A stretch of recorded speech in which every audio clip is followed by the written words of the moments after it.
Gold trusted gold buyers. మీరు తాకట్టు పెట్టిన బంగారాన్ని విడిపించి ఈ రోజు ఉన్న మార్కెట్ ధరకు కొనబడను.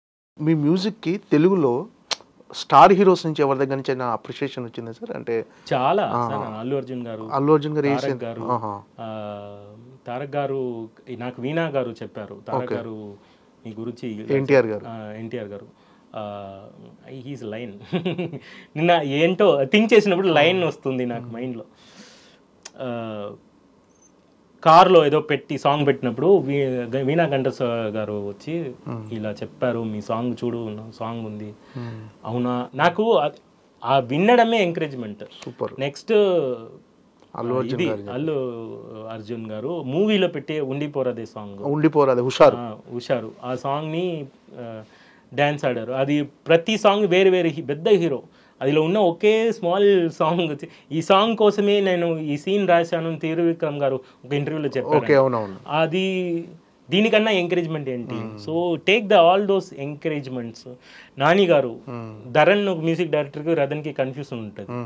నేను ఎవడే సుబ్రహ్మణ్యం చేసినప్పుడు so many people are saying Dharan is doing good music అని, కానీ ఇది రథన్ అది అని నాకు పర్సనల్ గా పిలిచి వాళ్ళ ఇంట్లో మాట్లాడినప్పుడు, నానిగారు Vijay Deverakonda, I know really అప్పుడు బిగినింగ్ టైంలో ఎంత ఎంకరేజ్ చేస్తున్నారు. విజయ్ దేవరకొండ చాలా గుడ్ వర్డ్స్ చెప్పారు నాకు. Still I remember so many good music directors. Thaman గారు, డిసిపి గారు, మనీష్ శర్మ గారు, ఏంట్రా బాగా చేస్తున్నావా, అలాగే పెరుగు అన్నట్టు ఒక ఎంకరేజ్మెంట్. అది నేను ఎమోషనల్గా మాటలు కూడా రావట్లేదు. ఇన్ని పీపుల్. రామ్ జోగి గారు లిరిసిస్ట్లో నాకు ఫస్ట్ తిప్పి ఇలా తిప్పారు, అవార్డ్ ఫంక్షన్లో తిప్పి రామ్ జోగి గారు వచ్చి, you are doing good music man, god is, Saraswati Mata మీ దగ్గర ఉంది అన్నట్టు. అది బిగ్ వర్డ్ సార్ అది నాకు, అలా తిప్పి మాట్లాడడం. నెక్స్ట్ కిరవాణి గారు ఏం సపోర్ట్నా చెప్పు. ద వెరీ డే వన్ ఆ ఫ్లూట్ అందాల స్టేజ్లే ఉంది. అది ఆ ఫ్లూట్ ఎక్కడి నుంచి వచ్చింది, ఎలా మీరు ఐడియా చేశారు చెప్పు, నాకు తెలుసుకోవాలి అని చెప్పారు. పెద్ద కంపోజర్, ఎందుకు అలా చెప్పాలి? ఫస్ట్ మూవీలో ఒక చిన్న కిడ్కి బాగున్నారప్ప బ్లెస్సింగ్స్ అని చెప్పి వెళ్ళొచ్చు, but he involved musician. True musicians always involve other music. నాకు రేపు ఇంకొక చిన్న మ్యూజిక్ డైరెక్టర్, కొత్త అబ్బాయి, young boy, 8 year old 9 year old compose చేసినా కూడా దాంట్లో ఏదైనా కొత్తది ఉంటే that is he is my guru. So I always take like that. ఇది నేర్పించింది ఇలాంటి పెద్ద మనుషులు నాకు. I always treat industry like this. They are teaching me, I want to learn from them. Good and bads are there, but music is my blood. అంటే ఈ star హీరోలు ఉన్నారు తెలుగులో, మన ఎన్టీఆర్ గారు, రామ్ చరణ్ గారు, అల్లు అర్జున్, నెక్స్ట్ మన మహేష్ బాబు గారు, వీళ్ళలో ఎవరితో ఎక్కువ వర్క్ చేయాలని ఉంది? అంటే ఇమీడియట్గా చేసేయాలి వీళ్ళతో అని. ఇది ఎలా, అందరితో.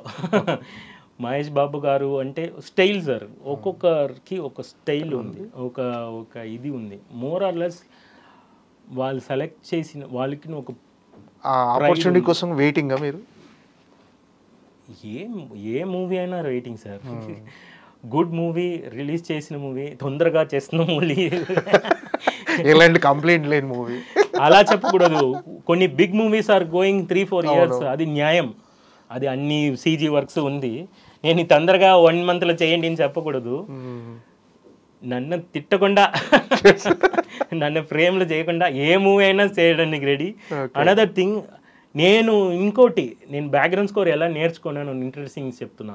మహేష్ బాబు గారు movie, Tarak sir movie, NTR గారు, జూనియర్ ఎన్టీఆర్ గారు మూవీ, బిగ్ మూవీస్ వచ్చినప్పుడు ఆ మూవీ సీన్స్ మ్యూట్ చేసి నేను బ్యాక్గ్రౌండ్ స్కోర్ కంపోజ్ చేస్తా. ప్రభాస్ గారు ఓ వాక్ ఉంటుంది, కల్కిలో ఒక వాక్ ఉంటుంది, ఆ వాక్కి నేను మ్యూజిక్ చేస్తే ఎలా ఉంటుంది, నేను చేస్తే ఎలా ఉంటుంది అని నేను ప్రాక్టీస్ చేస్తా.